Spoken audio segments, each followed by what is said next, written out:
बाकी बड़े उम्र के लोग अलग हैं। 1 लाख युवक जान गंवाते हैं हर साल लापरवाह ड्राइविंग के कारण। आप सोचिए, 25 साल लगते हैं एक बच्चे को पालकर बड़ा करने में, और 25 सेकंड में लापरवाह ड्राइविंग के कारण वो लाश में बदल जाता है। क्या बीतती होगी उस मां के ऊपर जो अपने जाते हुए बेटे की पीठ देखती है और आते हुए बेटे का मुंह नहीं देख पाती।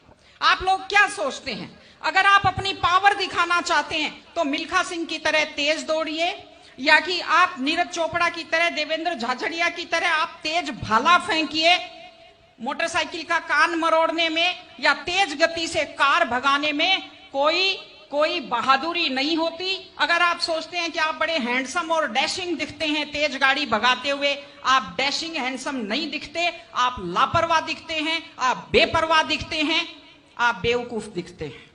इसलिए कम से कम सड़क पर जब भी गाड़ी चलाएं, आप ध्यान से गाड़ी चलाइए। आपकी जिंदगी आपके माता पिता की भी है।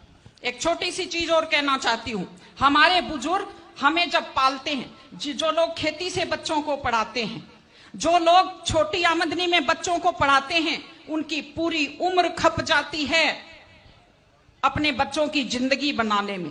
और उसके बाद दुख का विषय है, बड़ा पीड़ादायक सीन मैं कई जगह देखती हूं कि एक माँ बाप मेहनत करते हुए हाथों में आइटन पड़ जाते हैं, एड़ियां फट जाती हैं, कपड़े मैले फट जाते हैं, और उसके बाद जब बेटे को पढ़ा लिखा कर तैयार करते हैं, उसके बाद पढ़ी लिखी बड़े घर की थोड़ी बेटी आ जाती है तो माँ बाप की तरफ ध्यान नहीं देते। आज हमारे 60-70% घरों में हालत यह है कि बुजुर्गों को रोटी तो मिल रही है लेकिन इज्जत से रोटी नहीं मिल रही। इस चीज को बदलने की जरूरत है। माँ बाप, मैं आपसे कहती हूं, जैसी भी परिस्थिति होती है, माता पिता आपको राजकुमार की तरह पालते हैं। आपकी भी ड्यूटी है, जैसी आपकी हैसियत है, बुढ़ापे में उनको बादशाहों की तरह से रखिए, उनकी सेवा कीजिए, उनका सम्मान कीजिए।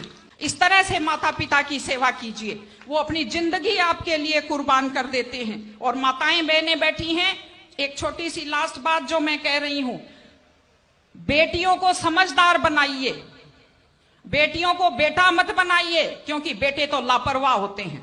बेटियों को समझदार बेटी बनाइए। जब वो घर से बाहर जाती है तो उसको समझाइए कि वो साथ अपने घर की इज्जत लेकर के जाती है। बेटियों को समझाइए कि कैसे लोग मीठी मीठी बातों का जाल लेकर शिकारियों की तरह से घूमते हैं। और अपनी बेटी को संस्कार दीजिए कि वो जिस घर में जाए अपने सास ससुर की सेवा करे। आजकल मैंने नया ट्रेंड देखा है, बेटियां माँ मम्मी की तो बहुत चिंता करती हैं लेकिन सास की चिंता नहीं करती हैं। ये गलत चीज है।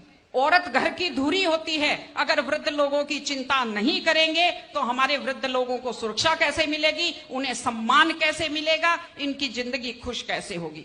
इसलिए कोई भी कौम तभी आगे बढ़ती है जब वो संस्कारवान हो, जब वो मेहनती हो, जब वो शिक्षा पर ध्यान दे। हमने ये सब किया है, मैं आपको बधाई देती हूँ।